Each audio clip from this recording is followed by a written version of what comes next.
por favor, pastor Caio, qual a diferença entre pecado para a morte? Esse negócio aqui é muito engraçado, pessoal. Pecado para a morte.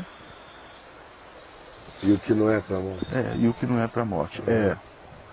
Eu falei na sexta-feira passada que o conceito de pecado para a morte, o único que nos está explicitado, é a blasfêmia contra o Espírito Santo.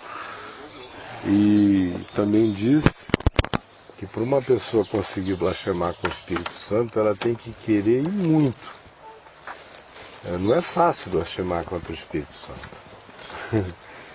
Blasfemar contra o Espírito Santo não é mandar o Espírito Santo para PQP. Diz quem faz isso é um cara que não está nem entendendo o que está falando, né? Nada ainda. Não é o cara que conta uma piada sobre o Espírito Santo. Não é o cara... Nada disso. Para o cara poder conseguir blasfemar contra o Espírito Santo, ele tem que ser assim um Caifás. Ele tem que ser um Caio Fábio. Ele tem que ter consciência do que está acontecendo para deliberadamente ficar tão endiabrado, tão transformador da consciência que tem em dureza de coração deliberada contra Deus, que para que eu conseguisse fazer isso, você tinha que olhar nos meus olhos e já não ver nem o castanho dos meus olhos. Você já ia ver aquilo que a gente enxerga quando uma pessoa está em estado de total possessão demoníaca. Quando frequentemente você vê o olho inteiro ficar completamente negro, parece que a pupila dilata toda, que só fica negridão. Aquele estado de alteração absoluta. Pior ainda do que isso, lúcido.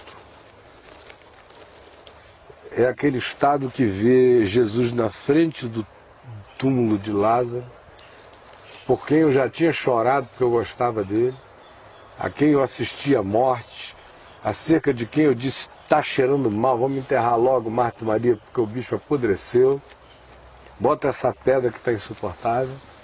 Quer dizer, eu nunca tive nenhuma dúvida de que o homem morreu e ficou podre. Mas porque eu não gosto de Jesus e do que ele representa e do poder que ele pode tirar de mim e do fato de que o eixo de interesse do povo se deslocou do templo para o lugar onde Jesus esteja, ainda que seja em qualquer lugar, Jesus passou a ser o centro de poder andante imóvel, e isso me relativiza, e eu sou o Caifás, ou eu sou um cupincha desse panteão de demônios religiosos. E quando vejo chegar ali e ressuscitar o homem, vou lá e digo, olha, ele fez um sinal que não dá para negar. Vamos matar esse cara, porque se deixar ele vivo, o mundo inteiro vai após ele. Você blasfemar contra o Espírito Santo, eu não consigo negar, mas vamos matar Deus. Se Deus tiver um propósito, ele vai ter que arranjar um outro, vai ter que nascer um outro cara, vai ter que esperar eu morrer. Ele se colocou como inimigo de Deus consciente. Frontal. Ou naquele caso que Jesus usou na hora, quando ele curou o cego e mudo e que era vítima de uma possessão demoníaca, e o homem passou a ver e a falar, e a interpretação teológica foi ele expele demônios pelo poder de Beelzebul. Eu disse que nem ali Jesus tinha dito que eles tinham pecado contra o Espírito Santo.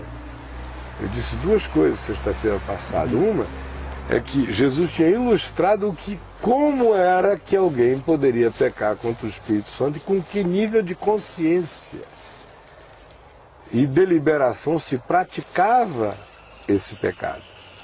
E a segunda coisa, eu disse que Jesus também não tinha dito que eles haviam já pecado. O que eles estavam vindo era um grande cuidado, era uma grande advertência. Não brinquem com isso. Porque se vocês ficarem brincando com isso, com esse nível de consciência que vocês têm, de deliberação que vocês têm, vocês vão entrar num terreno do qual não se tem volta.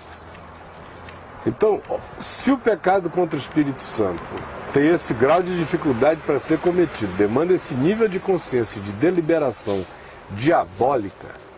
É praticamente uma decisão satânica do homem de romper com Deus, equivalente à luciferiana original. Então, é assim nesse nível de deliberação. Nós sabemos o que ilustra e a gravidade da ilustração, mas Jesus não deu uma lista. Aquela listinha da Igreja Católica, toda ela inventada. Não, os pecados mortais, confundir pecado capital, venial. Confundir pecado para a morte e pecado para apedrejamento. Existe o pecado para apedrejamento. Quando se que está são falando esses de aí, pecado de morte, não está falando das consequências legais do pecado humano. Não é disso. Deixa eu ilustrar melhor. Do lado da cruz de Jesus havia dois malfeitores.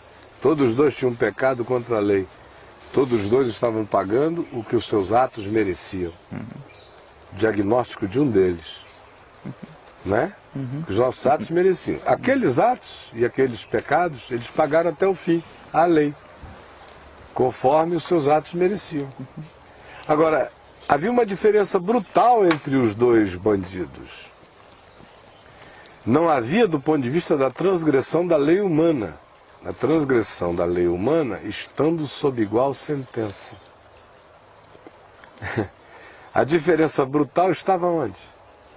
É que tinha um que não só pecara para a morte, conforme a lei dos homens estabelecia que em havendo aquela transgressão a consequência seria a morte, mas ele continuara pecando, mesmo com a condenação da morte física, para a morte espiritual.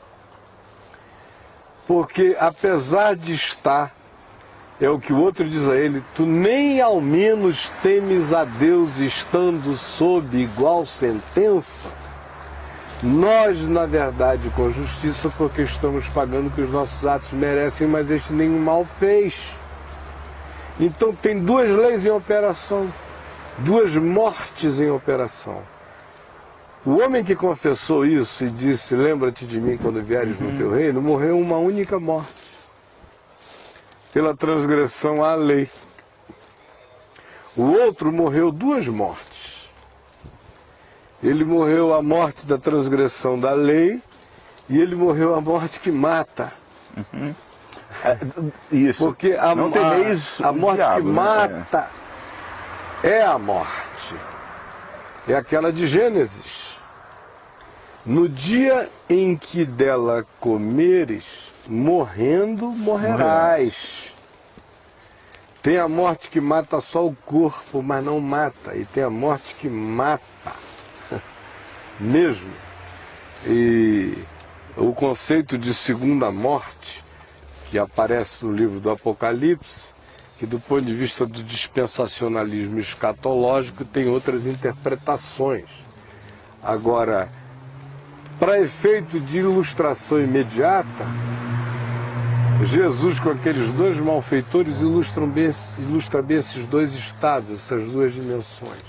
Então, quando João está falando de pecado para a morte, ele não está falando de um pecado que se o cara for apanhado, ele vai para a cadeira elétrica. No Brasil não tem pecado para a morte, né? Do ponto de vista oficial. Claro. Aqui o pecado para a morte é todo extraoficial. As milícias da polícia dão um jeito, o esquadrão, seja lá o que for. Ou até o dono da Gol pode contratar alguém, a gente não sabe se é fato, né?